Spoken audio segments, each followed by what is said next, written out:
여러분 안녕하세요. 상지대학교 부동산학과 이진경 교수입니다. 자, 지금 이 영상은 저희가 2020년 1학기에 부동산 투자론을 PBL 방식으로 한 영상 스케치인데요. 먼저 했던 것들을 공유하고 싶어서 이렇게 영상 스케치를 만들게 되었습니다. 자, 보시면 자세히 이 내용들이 보이실지 모르겠는데 저희가 1주부터 15주차까지 진행했던 것들을 이렇게 나중에 포트폴리오를 만들게 했습니다. 그래서 그 포트폴리오를 정리하는 형식이 되겠고요.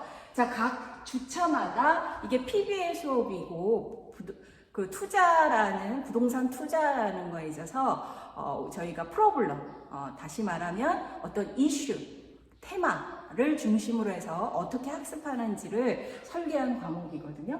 자, 먼저 2주차 투자 투기에 대해서는 탐구 과제는 무엇이 있고 무엇을 하고 그 과제에 대해서 토론은 어떠한 것들을 하고 그래서 그것에 이 포트폴리오를 각자가 만들게 되는데 그 각자가 만든 학생이 얼마만큼 참여를 했는지를 이렇게 목차 형식으로 만드는 겁니다. 그래서 각 주차별로 이 테마가 있고 이게 프로블럼이 되겠죠. 이 프로블럼을 어떻게 탐구할 건지의 탐구 과제가 주어지고 탐구 과제는 제가 동영상으로 가이드를 합니다. 핵심 이슈와 핵심 키워드를 주고 그 핵심 키워드에 맞춰서 탐구해 나가는, 그래서 그 탐구한 결과를 과제로 업로드하는 형태, 이런 식으로 강의를 진행을 했습니다.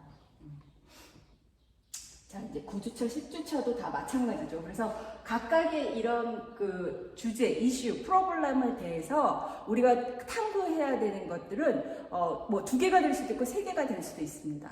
반드시 각각의 탐구 주제를 학생들이 탐구하기 전에 제가 동영상으로 그 가이드를 해준다는 게 중요하죠. 자, 그래서 동영상 강의와 온라인 학습 활동을 구분해서 어떻게 해야 되는지를 설명을 주고, 자, 예를 들어서 9주차에 저희가 포트폴리오에 대한 내용을 학습을 했는데 그 포트폴리오가 뭔지에 대해서 핵심 짚기를 제가 강의를 들어가면서 해주죠. 자, 그리고 각각의 내용들을 다 동영상 강의로 내용을 해주는데 이 포트폴리오 시어리에 대해서 강의를 하면 그 포트폴리오 시어리에 대한 내용들, 그래서 위험과 수익에 대한 내용들을 여러분들이 숙지를 하면 그 관련되어 있는 탐구를 해서 과제로 올리는 형식. 그래서 PBL 수업도 단계별로, 테마별로 각각 탐구를 하고 탐구한 결과를 올리고 그 결과를 가지고 여러분들이 학습된 내용이 다져진 상태에서 제가 드린 주제를 가지고 토론을 하고 그 토론에서 매짐을 하는 형태로 PBL 수업을 운영을 했습니다. 자, 이게 이제 강의 내용의 한 컷을 보는 형태인데요. 자, 이게 이제 제가 말씀을 드린 것처럼 이 탐구 주제가 포트폴리오 위험과 수익 탐구라는 탐구 주제를 드립니다. 자, 여기에서 끝나는 게 아니라 PBL 수업의 가이드는 이런 식으로 탐구의 방법에 탐구의 키워드를 준다는 게 굉장히 중요하죠. 이 키워드를 선정하는 게 굉장히 많은 시간이 걸려요. 제가 준비를 해보니까. 그래서 개별 자산의 위험과 수익, 포트폴리오 위험과 수익, 산출의 이해, 이렇게 항목별로 나눠서 그 항목들이 무엇인지를 제가 동영상으로 설명을 하고 그것들을 중심으로 해서 그 키워드를 중심으로 해서 탐구를 하면 그 탐구 결과를 어디다가 과제 1에다가 올리라고 이렇게 같이 유기적인 형태의 PBL 수업을 진행을 했습니다. 온라인으로. 실제로는 그 온라인 LMS 시스템에서 나와 있는 내용들인데요. 자, 1주부터 15주차까지 진행이 되어 있습니다. 예를 들어서 이런 식으로 강의를 다 테마별로 제가 쪼개서 했는데 예를 들어서 아까 제가 11주차 얘기를 드렸으니까 자, 이 전체 보시고 11주차의 예를 보도록 하겠습니다. 자, 이 보시면 먼저 제가 이제 핵심 짚기라고 해서 서머리를 해주는 과정을 겪어요. 이런 식으로 서머리를 해줍니다. 어떻게 해야 하는지, 그리고 이제 이런 식으로 서머리를 제가 해주고요.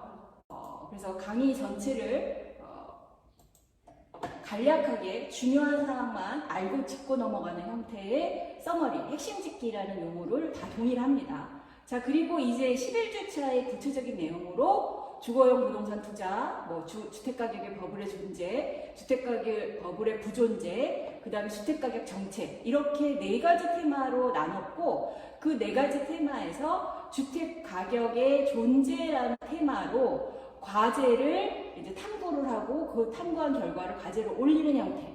이제 이것이 보시면, 자, 이런 식으로 지금 아까 설명을 드린 것처럼 테마와 그 테마에 있어서 이 핵심 이슈 같은 경우 제가 키워드를 드리는 이런 것들을 이제 설명을 하는 거죠.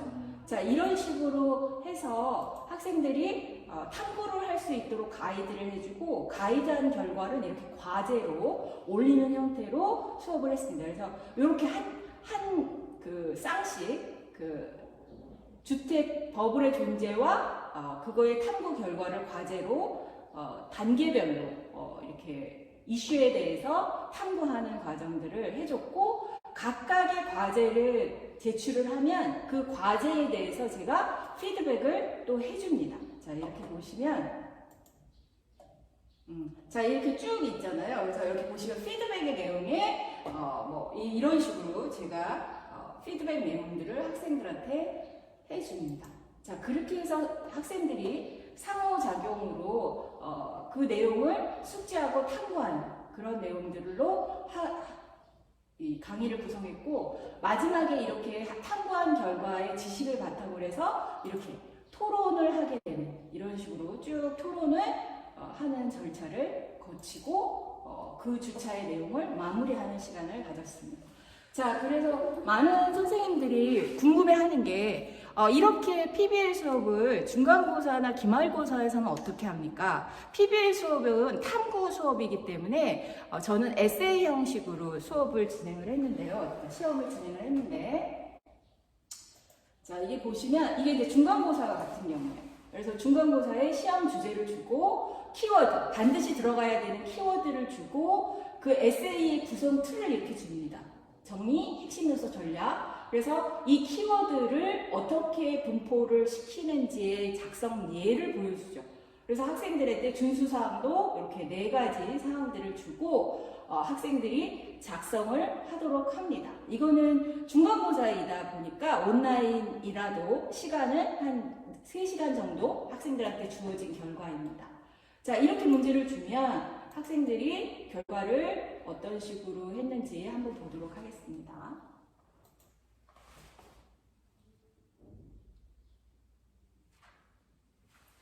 자, 전체 잘한 친구 몇 케이스를 보면 이런 식으로 문제를 주어줬고, 그 문제를 바로 이렇게 입력해서 그 틀에 맞춰서 하도록 했습니다. 이게 이제 에세이의 한 학생이 한 결과인데요. 부동산 투자는 어떻게 할 것이냐에서 정의부터 지분 투자 수익률, 현금 전략, 이런 식으로 나눠서 본인의 논리적인 의견을 에세이로 작성하는 형태. 이게 이제 하나의 케이스이고요. 또 다른 케이스를 보여드리면,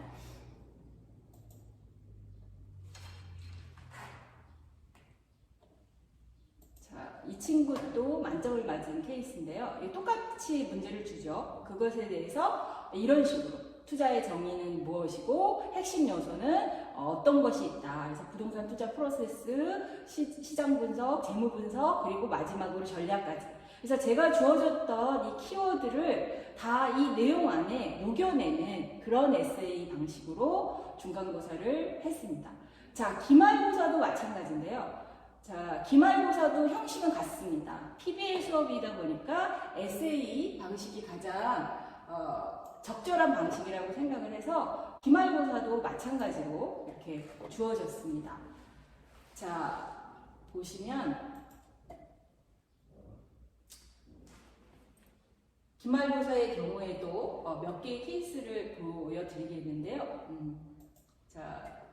자, 이 기말고사 같은 경우에는 원래 에세이 문제 하나를 주는데 기말고사에서는 오히려 부정행위에 대한 이 참가 거짓, 그러니까 동의하는 문구를 아예 삽입을 해서 학생들에게 더 인지를 시켜줬던 그런 케이스입니다. 중간고사 때는 인지할 수 있는 공지사항으로 제시를 했고, 기말고사에서는 아예 참가 거짓의 문제로 이렇게 삽입을 했습니다. 자, 그래서 그런지는 모르겠지만 중간고사와 기말고사 모두 이런 부정행위에 대한 공지를 했고, 그 결과 우리 모든 전원 시험에 응시한 학생들이 답안이 같은 학생이 하나도 없었어요. 제가 크로스 체킹을 다 출력해서 했는데 답안도 내용이 같은 학생이 없고 형식도 같은 학생이 없어서 제가 준 키워드대로 자기의 의견들을 썼던 그런 케이스입니다. 자, 그래서 이제 본격적인 에세이 문제죠. 이런 식으로 시험 주제, 부동산 투자 포트폴리오를 기획하시오라는 주제였고, 키워드를 반드시 이거에서도 줬죠. 자, 그거를 에세이 항목 틀을 이렇게 줍니다, 교수자가. 그럼 그 틀에 맞춰서 이렇게 학생들의 자기의 논리적인 의견들을 근거에 맞춰서, 합리적인 근거에 맞춰서 이렇게 썼습니다. 그래서 개념, 목표, 전략 해서 이렇게 썼던 케이스를, 한 케이스를 보겠고요. 그 다음에 또 한 학생 거를 보시면, 자, 이 친구도 마찬가지죠. 자, 이 틀, 에세이의 이런 문제를 작성의 가이드까지 다 주어진 상태에서 이게 이제 학생님이 작성한 내용입니다. 그래서 포트폴리오 개념부터 위험 수익, 효과, 앞에 있는 사례하고 완전히 다르죠. 같은 내용을 같은 형식으로 주었지만 학생들의 논리력에 따라서 이렇게 달라져요. 자, 이런 것들을 볼 수가 있습니다. 그래서 앞과 뒤에 모두 다 20점 만점인데 20점 만점을 받은 학생이지만 이 에세이를 쓰는 내용과 그 순서 이런 것들이 다 다른 거를 알 수 있습니다. 그래서 PBL 수업에서 에세이로 학생들의 탐구 능력을 평가하는 것은 굉장히 변별력이 있다, 이렇게 말씀을 드릴 수 있습니다. 여지는 있어야겠지만 충분히 학생들하고 소통을 할 수 있다, 이것을 느꼈습니다. 그래서 많은 분들도 도전을 해보셨으면 좋겠어요.